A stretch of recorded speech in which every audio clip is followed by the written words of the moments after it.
Perkenalkan, nama saya Franklin Percianatuan, mahasiswa program studi Teknik Informatika S1 kelas A. Di sini saya akan membuat video yaitu mereview aplikasi atau layanan bisnis atau marketplace dengan nama Dinego. Di sini juga video ini untuk menyelesaikan proyek UAS dari dosen pengampu mata kuliah komputasi bergerak. Pertama kita buka dulu websitenya Dinego di sini. Lalu ini adalah tampilan berandanya di sini. Lalu di sini ada login masuk.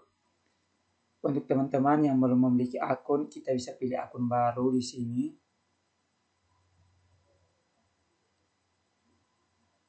Lalu di sini ada dua pilihan yaitu free dan premium. Di sini kita pilih free saja, registrasi secara gratis. Lalu kita mengisi biodata kita dari foto, lalu biodatanya di sini, lalu dan juga privasi di sini. Ini untuk memilih email, username dan juga password. Di sini saya sudah memiliki akun, saya langsung login. Saya masukkan username saya, lalu password.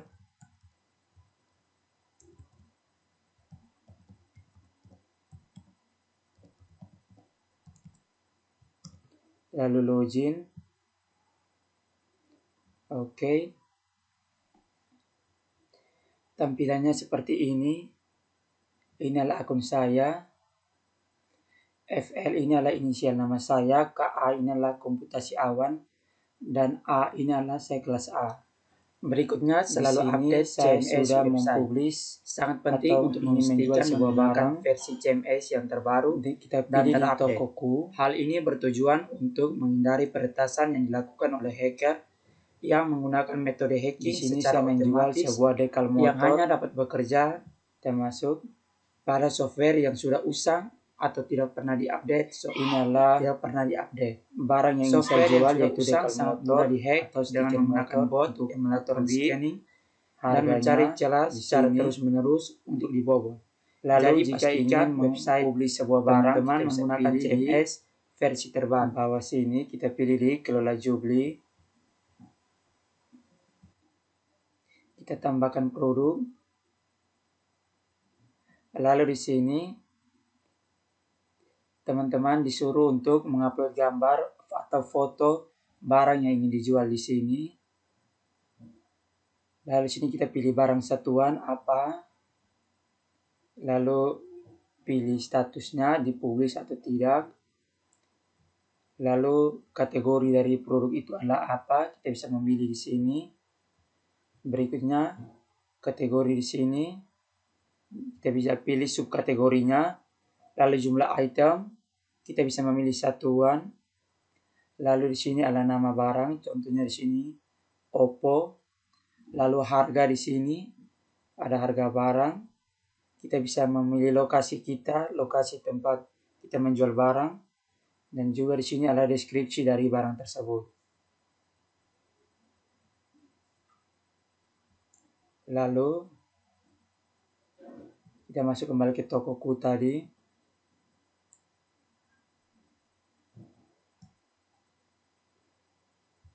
Lalu di sini barang yang ingin kita jual harus barang yang betul-betul dijual, karena di sini ada keterangan di sini. Barang yang dipublish harus benar-benar barang yang akan diperdagangkan atau diberikan dengan gratis. Dan besar nantinya jangan upload atau berikan keterangan yang mengandung unsur negatif. Lalu di sini domain situs adalah alamat yang akan mengantarkan orang ke tempat situs tujuan. Situs tersebut harus menjalankan protokol keamanan agar dapat terhindar dari kejahatan atau cybercrime. Lalu website tersebut harus memiliki keamanan yang baik. Lalu juga jika sangat berbahaya, misalnya nanti data perusahaan atau data dari sebuah tempat layanan itu dihack atau disabotase oleh hacking atau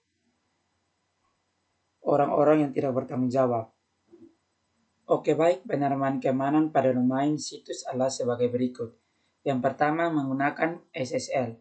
Penggunaan SSL merupakan hal yang paling utama untuk membuat website aman. Penggunaan SSL akan nampak pada alamat domain website yang diawali dengan HTTPS atau dengan ikon gembok pada domain tersebut, yang menandai bahwa koneksi antara browser dengan server website berjalan dengan aman. Kita lihat contohnya seperti ini. Di Dinego sini adalah ikon gembok dan Connect Secure. Bisa lihat di sini website video ini dengan secure, yaitu terenskripsi HTTPS. Telah ditandai dengan Google website yang aman, sedangkan website dengan HTTP ditandai dengan not secure atau tidak aman. HTTPS merupakan singkatan dari Hypertext Transfer Protocol Secure. HTTPS melindungi bab situs dari transaksi keuangan seperti misalnya TPI conference semakin aman dan datanya terenskripsi. Berikutnya, selalu update CMS website. Sangat penting untuk memastikan menggunakan versi CMS yang terbaru dan terupdate. Hal ini bertujuan untuk menghindari peretasan yang dilakukan oleh hacker yang menggunakan metode hacking secara otomatis yang hanya dapat bekerja pada software yang sudah usang atau tidak pernah diupdate. Software yang sudah usang sangat mudah dihack dengan menggunakan bot yang melakukan scanning dan mencari celah secara terus-menerus untuk dibobol. Jadi pastikan website teman-teman menggunakan CMS versi terbaru. Yang berikutnya, perhatikan konfigurasi server. Pertama, Anda harus mengetahui apa saja jenis konfigurasi yang digunakan pada web server, misalnya Apache dan Microsoft. Hal ini bertujuan untuk menerapkan pengaturan tertentu yang akan bekerja pada server sesuai dengan perintah untuk meningkatkan keamanan website. Website server ini merupakan software yang bekerja pada website supaya browser dapat menampilkan halaman dan data yang diminta dan berikutnya digunakan satu situs untuk satu server web hosting dengan share atau beberapa website yang menggunakan satu lokasi IP address. Memang populer, namun sayangnya hal ini dapat memicu risiko cybercrime yang lebih besar. Hosting 5 situs pada satu server akan lebih berisiko dibandingkan menggunakan, karena hacker dapat menemukan kelemahan satu situs dan dapat menyebar ke situs lainnya.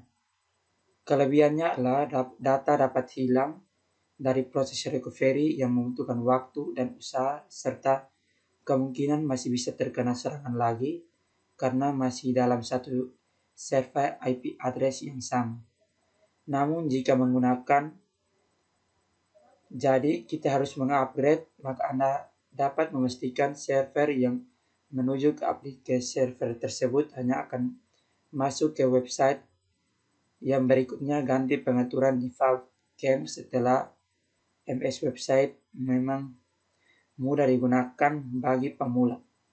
Selain pengaturannya yang sederhana, pengoperasiannya juga mudah dan cepat. Namun hal ini berbahaya bagi keamanan website.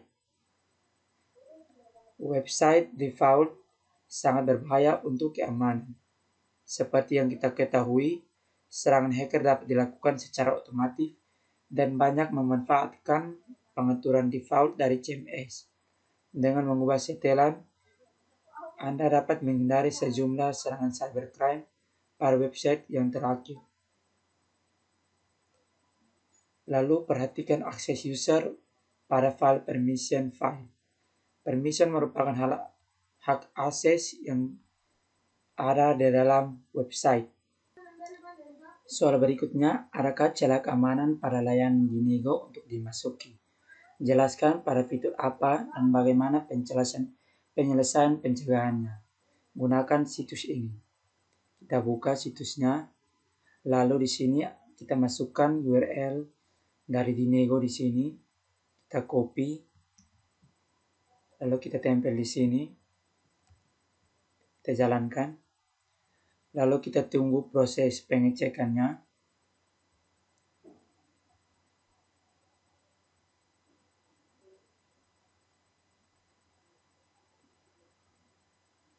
Oke, sudah.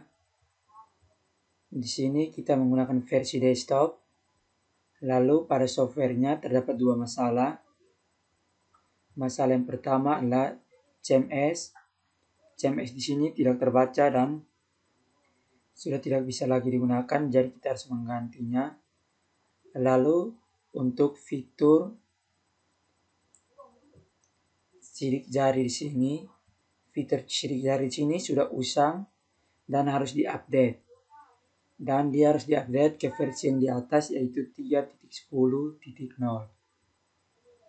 Lalu yang berikut di EU GDPR, di sini terdapat dua masalah.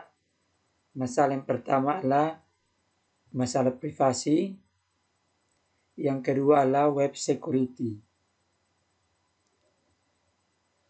Untuk kebijakan pribadi di sini tidak dapat ditemukan website atau ditemukan situs webnya sehingga tidak mudah diakses. Untuk keamanan security-nya di sini, CMS-nya sudah usang dan tidak bisa digunakan lagi sehingga dapat menimbulkan kerenggangan dan dapat diketahui oleh publik. Oleh karena itu harus di-update lagi. Berikutnya adalah PCI DSS. Ini adalah keamanan situs web. Terdapat 3 isu atau 3 masalah. Yang pertama yaitu CMS atau situs webnya sudah ketinggalan zaman sehingga harus diupdate atau diperbarui. Masalah berikutnya adalah CMS-nya, situs web sidik jarinya mengandung kerenggangan sehingga diketahui publik. Oleh karena itu harus diperbarui situs webnya. Berikutnya adalah Content Security Police Test atau tes security-nya. Di sini missing artinya header-nya tidak dikirim ke server oleh server. Lalu yang terakhir berada pada header security test. Di sini dijelaskan tidak ditemukan masalah di bagian ini. Soal berikutnya, apakah server atau hosting yang digunakan aman untuk layanan Dinego Release? Review singkat keamanan server yang diterapkan pihak hosting tersebut. Di sini mereka menggunakan Niaga Hoster. Saya sudah membukanya di sini. Tampilannya seperti ini. Jadi menurut saya server atau hosting yang digunakan website ini sudah aman karena web hostingnya menggunakan sistem keamanan cerdas dari BitNinja untuk melindungi website kita dari serangan hacker, malware, dan lain sebagainya. Untuk meningkatkan kualitas keamanan website, pelanggan Niaga Hoster telah mengubah proteksi Worker Immunity 360 menggunakan sistem proteksi dan pendekatan praktik yang unik untuk memberikan perlindungan total dari serangan yang diketahui maupun tidak diketahui. Berikutnya, masukkan apa saja yang dibenahi, diupdate, dan disediakan dan diperhatikan terhadap sistem Dinego. Berikan tanggapan Anda nantinya pada menu feedback. Di sini kita buka linknya. Lalu di sini, di sini kita belum login, kita login dulu.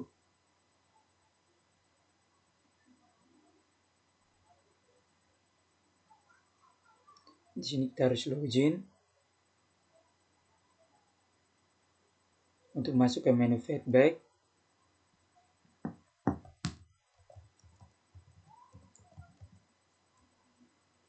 masukkan password kita. Oke.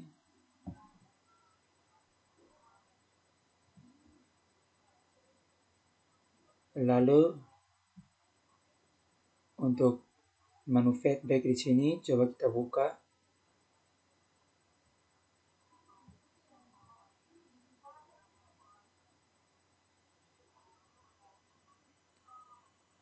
Oke, tampilannya seperti ini. Inilah untuk feedback. Di sini kita bisa pilih kategori, saran dan masukan, kritik atau aduan atau komplain. Lalu perihal di sini kita bisa menambahkan. Lalu kita berikan feedback kita di sini. Di sini saya akan memberikan feedback, tapi saya tidak akan merekamnya karena ini ada tentang biodata kampus.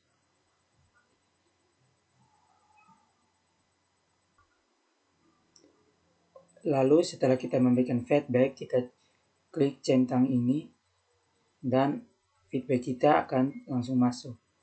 Oke, sekian dari review singkat saya tentang Dinego. Sekian dan terima kasih.